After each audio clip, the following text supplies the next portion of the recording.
Hello po mga kababayan, si Dante Maravillas, broadcaster ba vlogger from Albay. Pag-usapan po natin itong statement ni Bongo, makikipag-reconcile daw sila, yung mga Duterte. Kung sincere daw sa reconciliation, gusto ng reconciliation, yung ating Pangulong Bongbong, pabalikin na dapat dito si Digong sa ating bansa. Assuming kayo, wala kayo sa posisyon para mag-demand ng ganyan. Yung ating Pangulong Bongbong Marcos, nag-open ng reconciliation, hindi lang po sa inyo. Sa lahat ng mga inaaway siya o hindi kasundo, pero hindi nangangahulugan. Naluluhod sa inyo yung ating Pangulong Bongbong.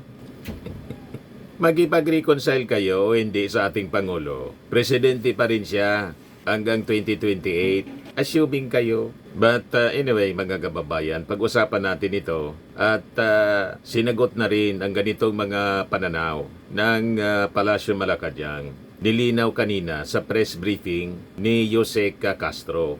But before natin pag-usapan mga kababayan, dito muna tayo sa ating kwentong katatawanan para lagi lang tayong relax. Padala ni Jesus Tindugan, yung pasayro sa isang bus, nakikiusap doon sa konduktor. Sabi ng pasayro, "Sir, pwede bang pahinto lang?" Sagot ng konduktor, bakit niya? Ibawal niya rito. Sa terminal pa tayo, hihinto. Sabi ng pasayro, kasi sir, naiibak na ako. Sabi ng konduktor, guni-guni mo lang yan. Maya-maya po, nalubak yung bus, napautot yung pasayro. May kasama na pala.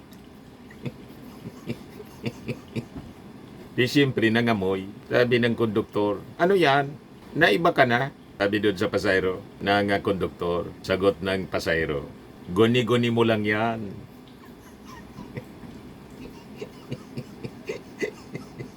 Amanos. Tinabla mga kababayan ng pasayro yung konduktor. Nangamoy. Yung utot may kasama na. Guni-guni mo lang nga niya. Anyway, matik na po, 200 pesos. Padala ka ng GCash number mo po. Kasama ka na rin sa raffle draw. Pag nabunot sa monthly raffle draw, yung pangalan po ninyo, 5,000 pesos yung cash prize. Pag hindi nabunot, kasali ka pa rin. Qualified ka pa rin sa grand draw, 10,000 pesos na yung cash prize. Okay po, so balikan natin yung ating kwento. Kasi masyadong assuming yung kampo ng mga Duterte. Parang sila na yung pinakang pribleyong tao sa mundo. Sabi nga natin, wala kayo sa posisyon para mag-demand.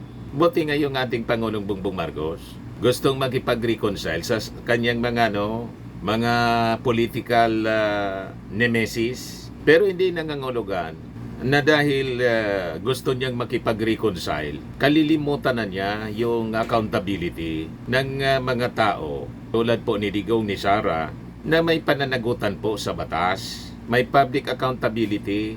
And sabi dito ni Bongo, Senator Bongo says if President Ferdinand Marcos Jr. is sincere in reconciling with the Dutertes, he should first bring former President Rodrigo Duterte home. Kung gustoan niya ng reconciliation, pabalikin niya muna si Tatay Digong kasi siya naman po ang dapat kausapin. Yan naman kung ayaw ninyo makipag-reconcile. Di ba?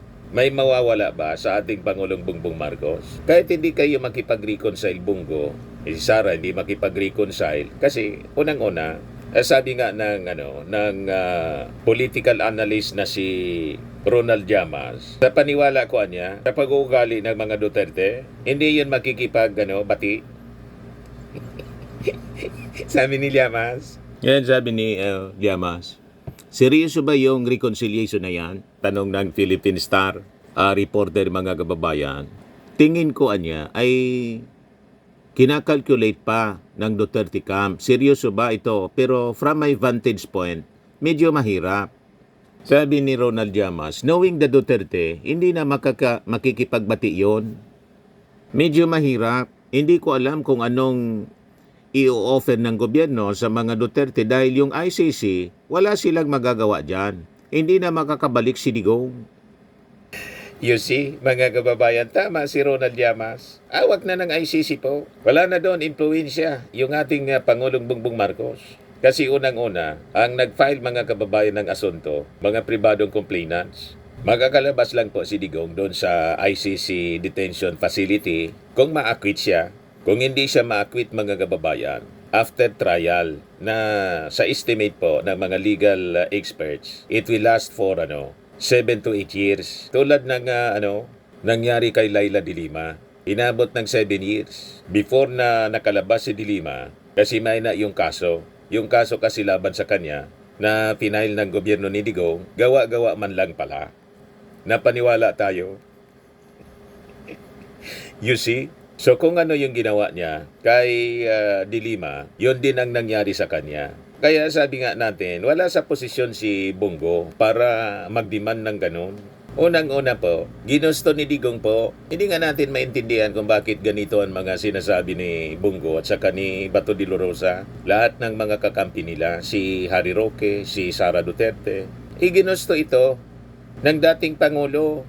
Siya mismo yun nagsabi. Pinagsabihan pa nga niya si Bato nung panahon, wag ka niyang mag-alala.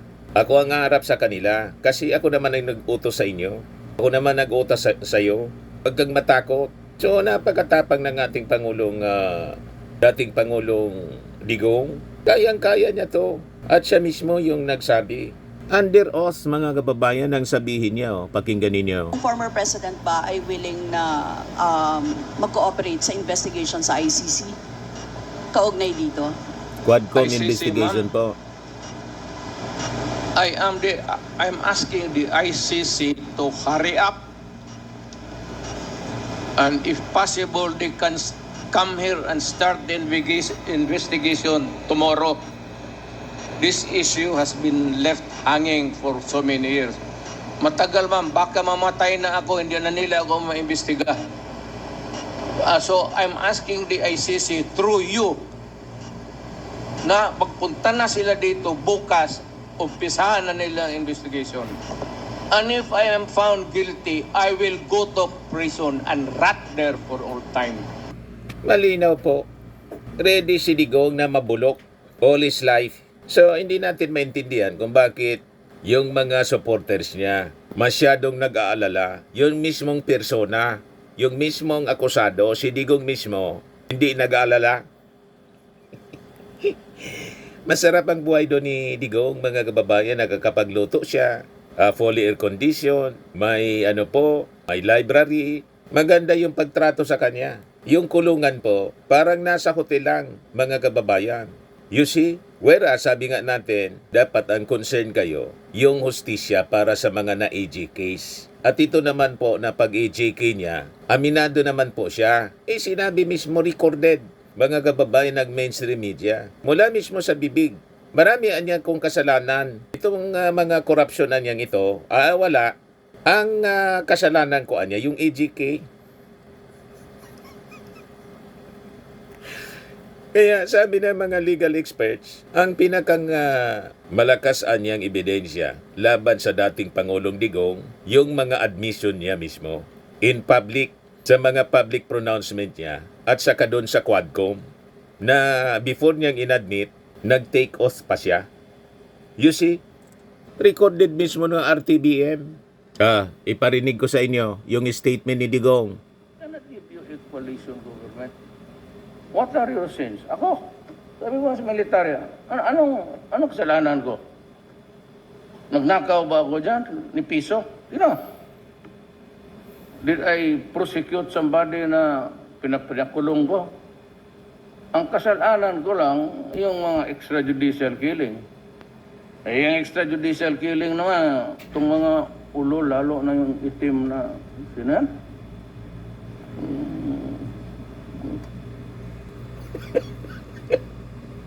You see, inamin niya mismo, mga kababayan, sa kanyang public pronouncement covered by RTBM.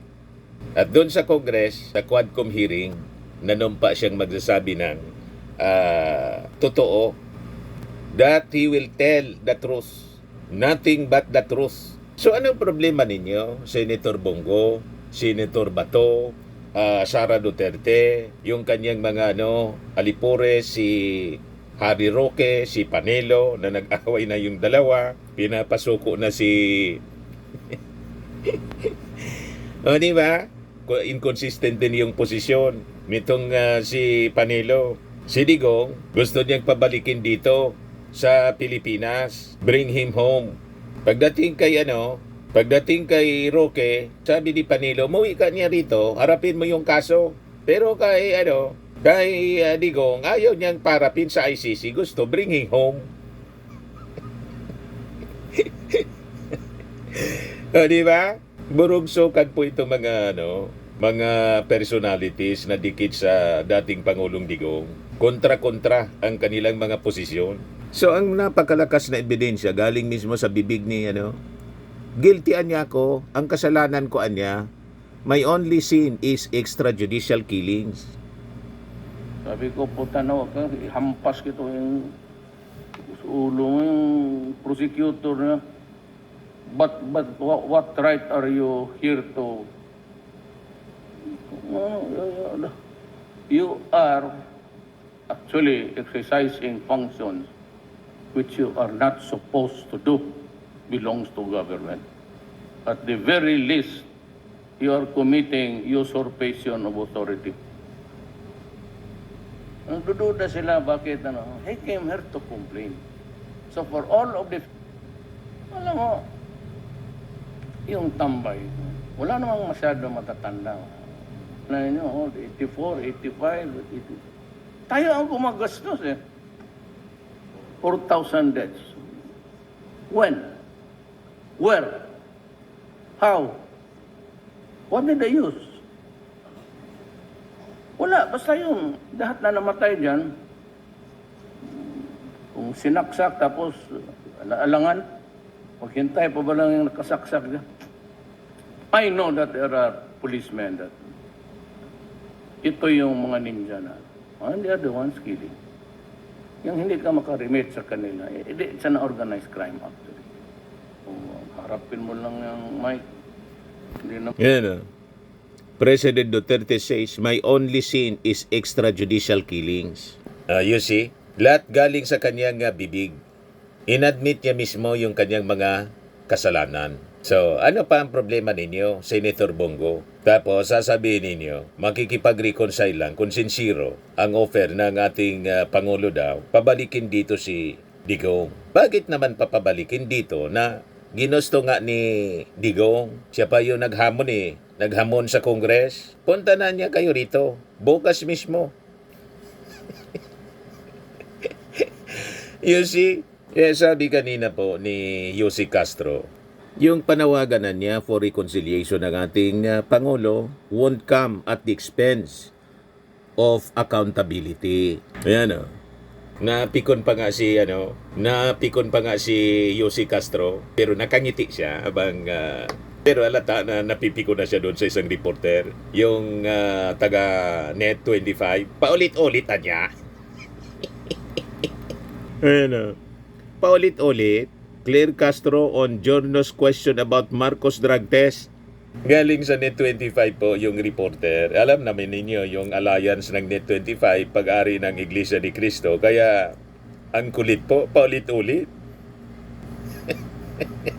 Sinabi na po ni Yossi Castro, unang-unaan niya, yung pulburon video, deklarado na fake.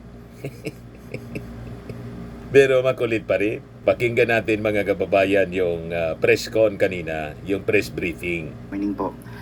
Yung dun lang po sa reconciliation na nabanggit ni Pangulong Bongbong Marcos sa kanyang podcast.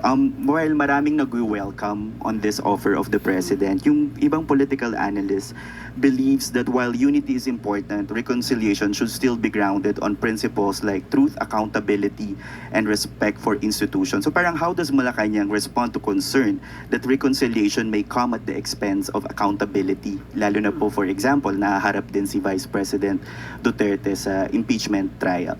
Tandaan po natin, wag po tayo mag-focus doon sa sinasabing open for reconciliation para lamang sa mga Duterte. Maliwanag po ang sinabi ng Pangulo, sa lahat ng tao na maaaring hindi kapareho ng kanyang paniniwala o ng prinsipyo o ng polisiya.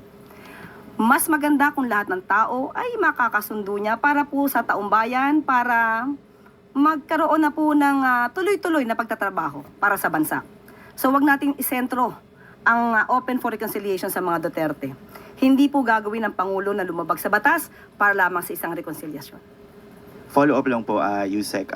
Siguro po, no, parang it's an open for all. Pero yung sabi naman po ng mga kaalyado ni dating Pangulong Duterte like Harry Roque and Panelo saying that reconciliation is only possible if the President takes steps to bring former President Rodrigo Duterte back to the country. Ito po ba ay anong response po ng Malacanang dito sa comment nila?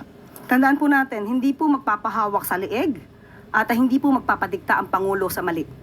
Hindi po tatalikuran at babaliktarin ng Pangulo ang batas para lamang pagsilibihan ang personal na interes ng iilan. Malinaw na Senator Bato, Senator Bongo, Panelo at saka si Harry Roque, hindi ipagpapalit po ng ating Pangulo sa reconciliation yung pananagutan, not at the expense of accountability. Kaya nga sabi ng ating Pangulong Bongbong Marcos doon sa podcast, ang tanongin ni Katonying tungkol sa impeachment, nasa Senado na niya yan. Hayaan natin yung proseso. You see, di ba yun malinaw sa inyo? Ibig sabihin, habang hindi niya pinoporso yung impeachment, kaya lang po, na-impeach na po si Sara ng Kongreso at yung bula nandun na po sa Senado. Alam nga naman, dahil sa offer niyang reconciliation, sasabihin ng ating Pangulo sa Senado, wag na ninyong ituloy. I-withdraw na ninyo. Ibasura na ninyo. Wala ng trial. That is unconstitutional. Hindi pwedeng mangialam dyan yung ating Pangulo kasi that is part of the powers. Yung impeachment po, exclusive power ng Senado. Yung trial po, yung impeachment ng Congress at yung trial ng Senado. Napaka-imposible ng mga dinidiman ninyo, lalo na yung kaso sa ICC na wala mang kinalaman doon mga kababayan, yung ating Pangulong Bongbong Marcos. Yung ICC hindi sakop ng ating gobyerno. Sabihin pa, mga kababayan, kahit halimbawa dito sa local court siya, hindi man sakop po ang judiciary. May separation of powers, lalo pa kung ICC.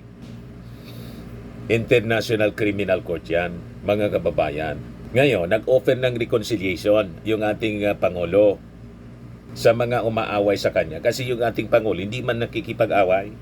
Kahit yung dating Pangulong Ferdinand Marcos Sr., hindi man yung nakikipag-away. Inaaway lang siya ng mga nainggit kasi gusto nilang palitan.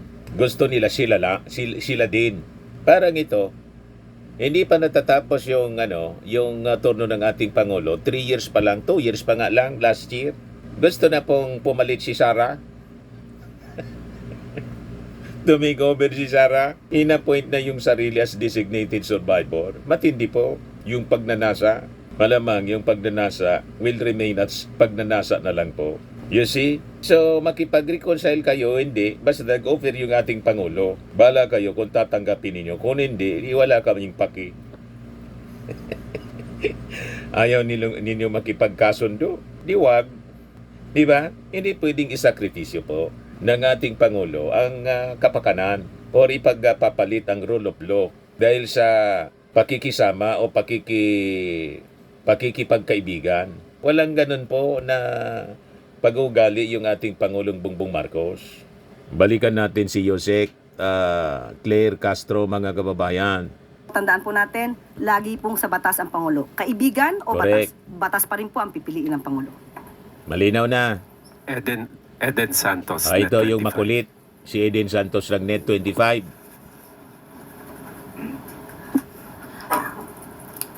Kahit din po na nabanggit nila, Yusek, good morning po. Yan. Bukod po dun sa issue nung pagpapauwi ng Pangulo, kung talagang sincere daw po siya dun sa pakikipagkasundo sa mga Duterte, baka pwede rin magpa-hair follicle test ang Pangulo. May mga condition po para lang maipakita daw yung sinceridad po ng ating Pangulo dun sa kanyang pakikipag-reconcile or pakikipagkasundo sa mga Duterte. Ano pong reaksyon ng Malacanang dito? Ulit-ulit, paulit-ulit, uulit-ulitin ko, uulit-ulitin natin ang video na siyang Ulit-ulit. isiniwalat nitong si Atty. Harry Roque. Dapat pa ba natin siyang paliwalaan? Uulit-ulitin ko, paulit-ulit na lamang siya. Yusek, follow-up lang po. Hindi naman din po batay dun sa video lang yung panawagang magpa-hair follicle test ang Pangulo. Bukod po doon, medyo...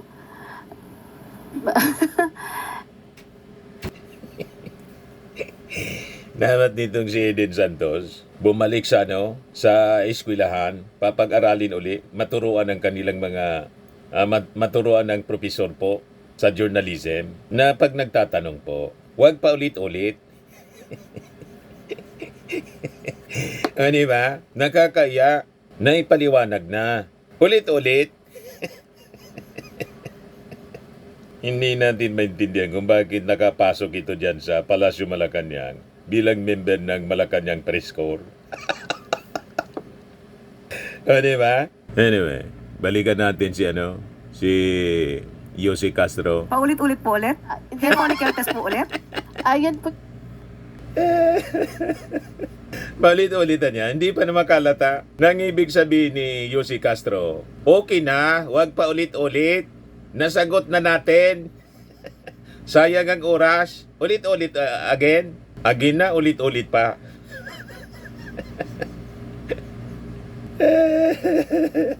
Hoy, Net 25, padala naman kayo ng medyo maayos na reporter. Ano? Hindi pa malata yung sinasabi ni Yossi Castro? ilan sa tingin nyo ba meron silang karapatang magbigay ng kondisyon kapalit nung sinasabi po ng Pangulo natin na para makipagkasundo?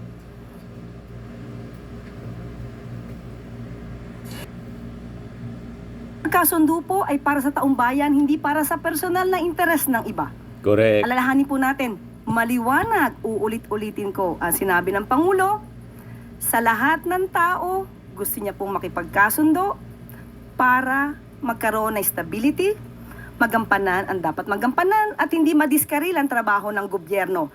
Ayaw po niya ng away. So, ang awayan na to, ang siya nagpapabagal sa trabaho ng gobyerno dahil puro paninira. Puro fake news na natatanggap ng Pangulo.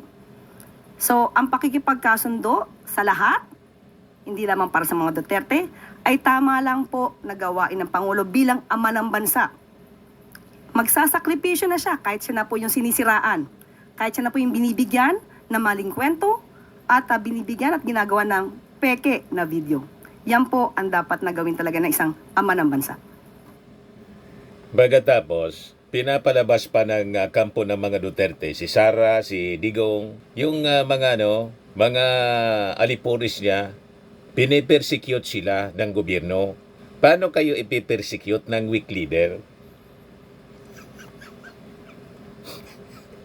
Di ba? Di ba strong leader kayo? Ayan ang pinapangalagdagan ninyo. Paano ipipersecute ang isang maisog na leader? Tulad ni Digong, tulad ni Sara. Binabaliktad ninyo Pa-victim, mga kababayan. Sila yung nambiktima. Unang-una doon sa inadmit mismo ni Digong na ang may only sins niya yung extrajudicial killings. Ang biktima po rito, yung mga mamamayang Filipino. Lumalabas ngayon sa mga kwento nila, lalo pag pinakinggan mo si Bato de la Rosa, sila na yung biktima, sila na yung pinipersecute.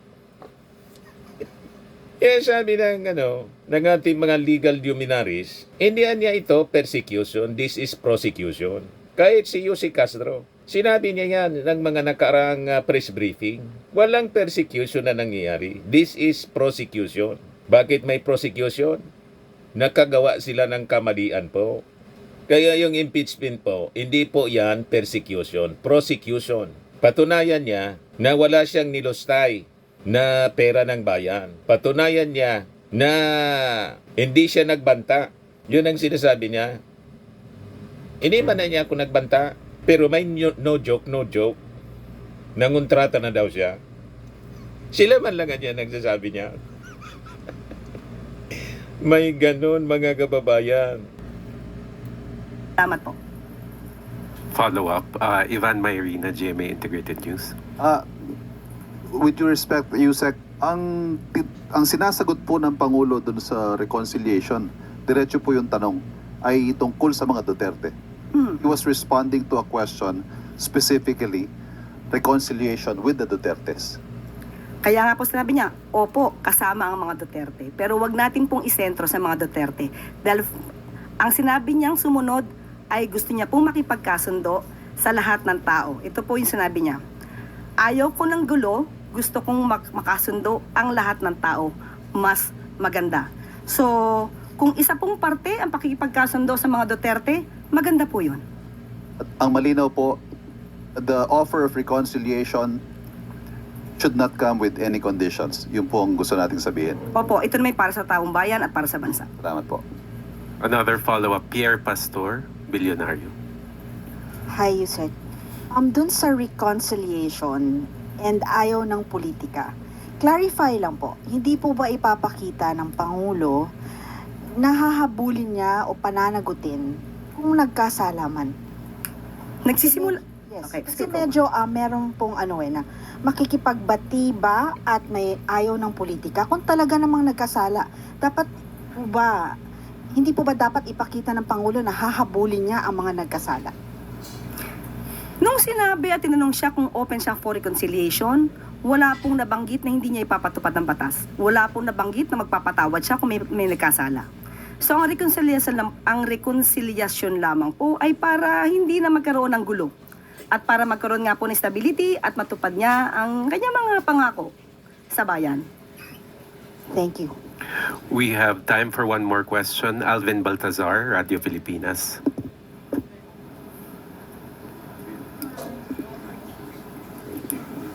Yusek, on other matters naman.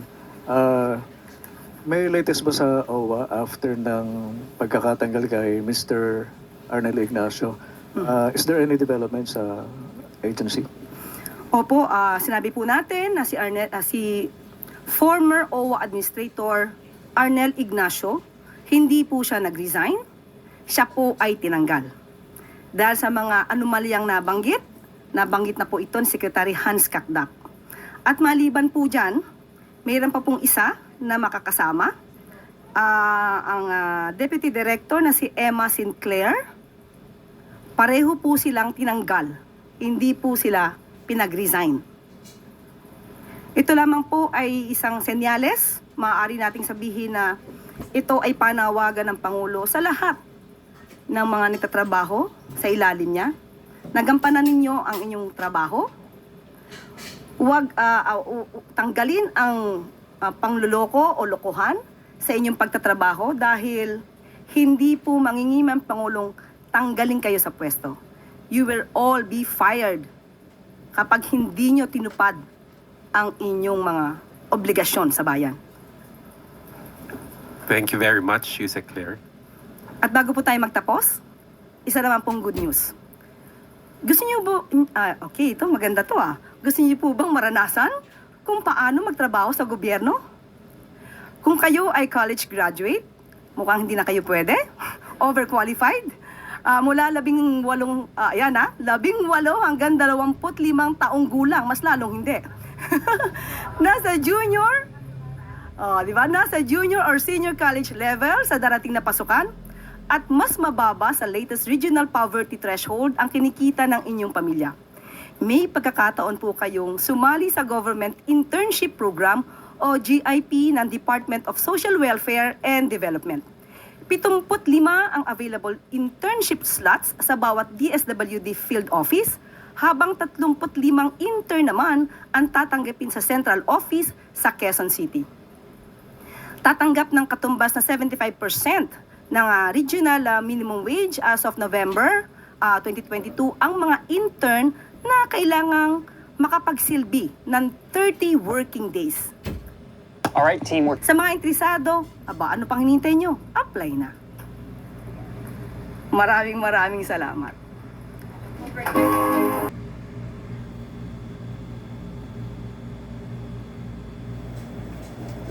At itong ating programa, mga kababayan, atid sa inyo nitong ating mga sponsors. Fairmax Firming and Lifting Cream. Pinapay po sa mga pulses in affected area. Mainam po ito sa mga pains at paninigas ng mga kaso-kasuan. Ito sa mukha naman yung application, anti-aging, Automax po siya. Ito ay Glow 60 mga kababayan. Whitening po siya. Made in South Korea. Ito naman po, Ningxia Red Mix Fruit Drink.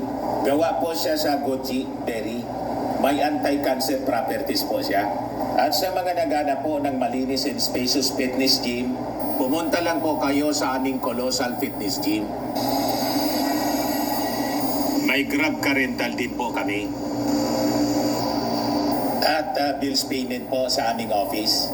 At saka sa mga mahilig po sa mga imported bags, manood po kayo sa live selling ni Madam Aileen Rosales sa kanyang Aileen Closet po. Pati mga shoes, ito yung kanya po.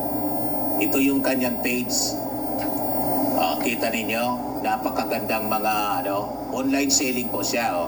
Si Madam Aileen Rosales. At cellphone number niya po, 773-798-7816.